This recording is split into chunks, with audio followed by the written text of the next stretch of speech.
Hey everybody, welcome back to the channel. If you're new here, welcome to the channel. This is Coach Dave. I wanted to do a little recap because last night, after our little impromptu 8-video part series about my heavily dismissive avoidant attachment style ex who had narcissistic traits and tendencies, I realized I missed a lot of key details, and it was just a long day. I was out all day and then filming all that last night, posting it.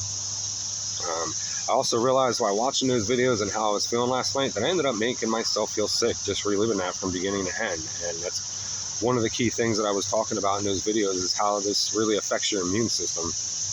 And I ended up giving myself like a little head cold, starting to go away. But just reliving that, I didn't realize how much it affected my immune system again. So if you've lived through this or you're going through it, you know exactly what I'm talking about, and you can really, because it really does, it makes you feel sick.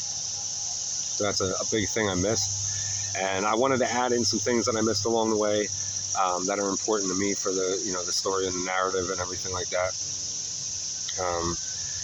So we're gonna jump into those, and this will be the final recap of that video, because I did miss a lot of things last night. So going back to the beginning, when she was talking and entertaining all these other guys out on the side, clearly she was looking for something that she wasn't getting at home, right? Now, that relationship she was in was toxic. It was emotionally unavailable on both ends.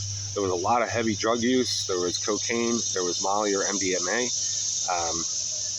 alcohol. And again, that's used as a crutch. It's the only time that she really opens up, has sexual relations and all that stuff when she's in a relationship for that long. And it's a band-aid for her to hide all the true feelings and everything that she might have been feeling. And with that type of partner dynamic, it still didn't work out. So she was clearly trying to find something else. And I always use it as an example, but if you're with somebody and 95% of them is great and you love it all, and there's that 5%, if you hyperfix on that 5% and you go try to find that in another partner, you might end up with a partner that you have that 5%, but then you have that 95% of that person that you're just not compatible with and you don't like. So for whatever rhyme and reason, she kept entertaining other people on the side.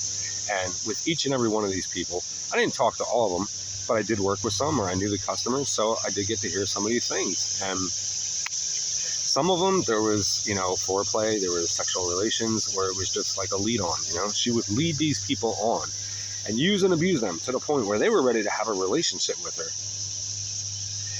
And she would just ghost them. Just like a typical avoidant, just pull the rug out from under them, give them no closure, and then act like they were stalkers because they wouldn't leave her alone. And they're just confused. They're not stalkers. They have no idea what happened because you made them get to a point where they're ready to wife you, and then you just go back to him. Now, she never actually left this guy. She would just entertain people on the side. And I'm sure at some point he started to catch on, and that's why he implemented these boundaries in place about being able to track her phone or put an air tag in her car. And to me, that's just too much. Like, at that point, he should just leave, So I can't really argue, though, because, he was in the same rut that I was. He was trying to stay with her. And I'm sure this guy wasn't that horrible of a person. But at the same time, he did lay hands on you, and God knows what else. And definitely a toxic dynamic relationship. Now, I'm not sure if she went back to him at the end of the day or not. That seemed like what was going to happen, and whether he took her back or not, that's none of my business, and I'm not going to follow up with that. That it would be being a stalker. And he has a business that he's going to inherit from his parents. It's mommy and daddy money, so she was there for all the wrong reasons, right?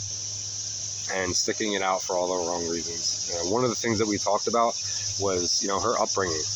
Her and I talked about her upbringing, the way her mom is, the way her dad is, running around on each other. She grew up thinking that's normal, and she's doing the same thing. Now, when she would talk about stuff from her past, she never really emphasized on anything and gave any detail. She would just keep it real short. It was like robotic, like she was just reading off a script. So you could tell there was pain there. And I would say to her sometimes, do you want to relive your childhood trauma? Do you want to end up like your mom and dad scenario? Because that's exactly what you're doing. You're following in their footsteps. And it just really shot her. She was just like, whoa, you're right, I am.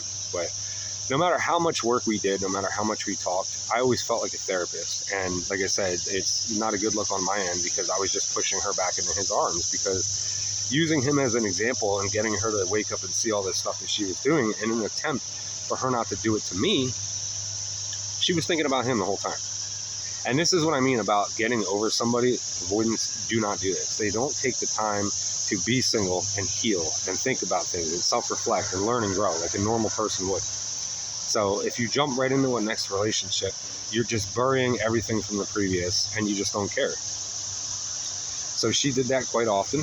And in talking to her mom, you know, like she had a history of doing this. I mean, I feel like I was a filler. I was a secure guy. Prior to me, she was with this guy, and she met him when she was in a different country with somebody that she was with for 3 years at that time.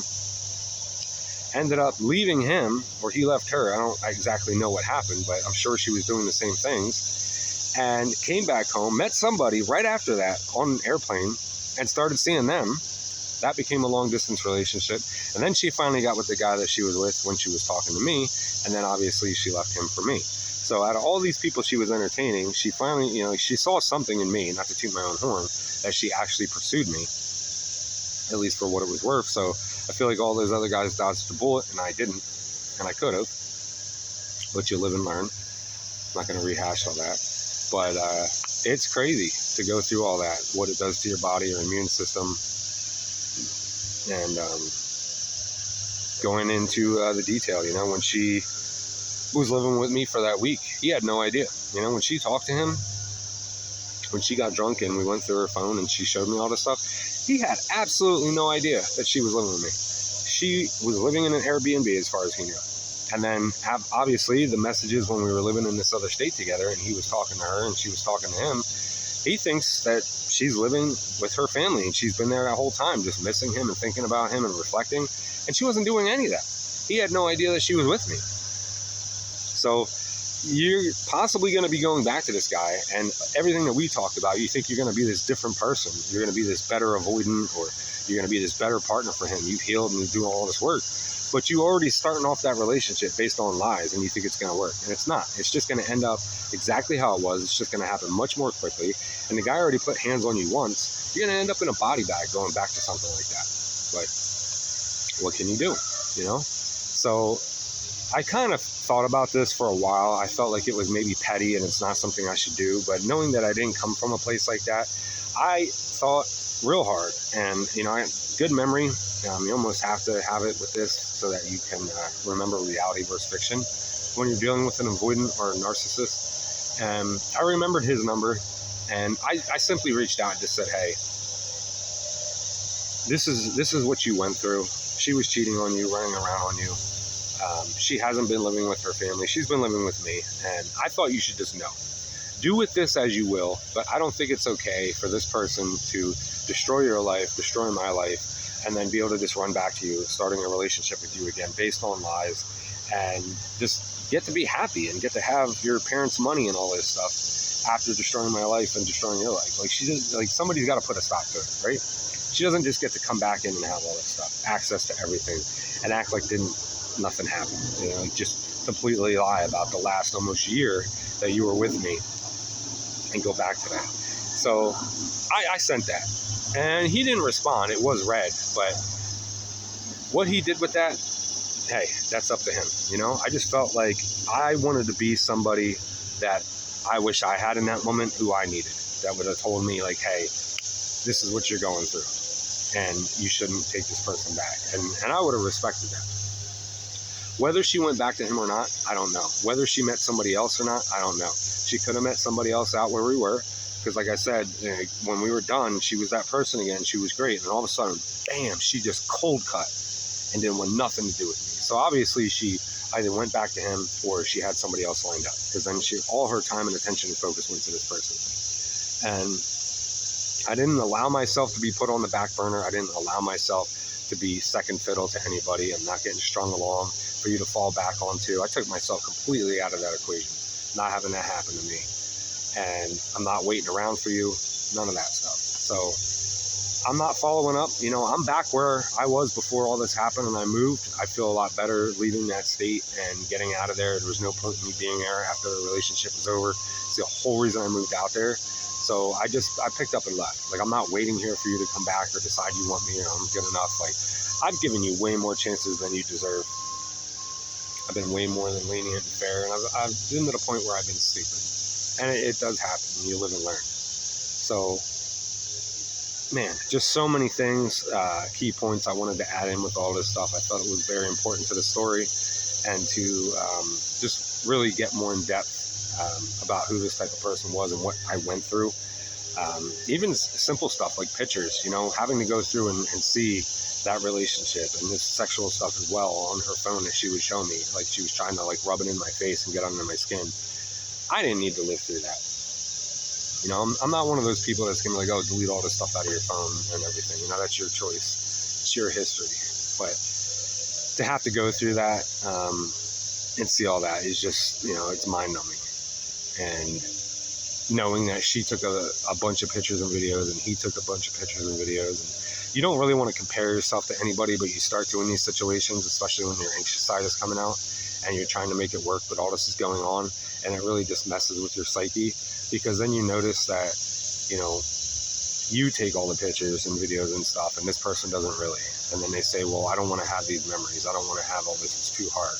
And it's really just an excuse, because they have no intent on actually following through on any of the stuff that they pitch to you about staying together and that future and everything. It's a fallacy. So I thank you guys for watching all that, if you did, or if you're making your way through it. I know it was a long series. I do apologize for the quality. It was late at night, and I don't like taking that stuff home. I try to do it out in nature. It just got dark and hot, and trying to find some shade and stuff. And me getting sick, sniffling, clearing my throat, all that stuff, just from feeling sick, from reiterating all that stuff and reliving it in my head. But if you can relate, if you've been through it, if you're going through it, I hope they help. I hope this brings you some clarity that you're not the only one that is going through this stuff. You're not crazy. You're not insane.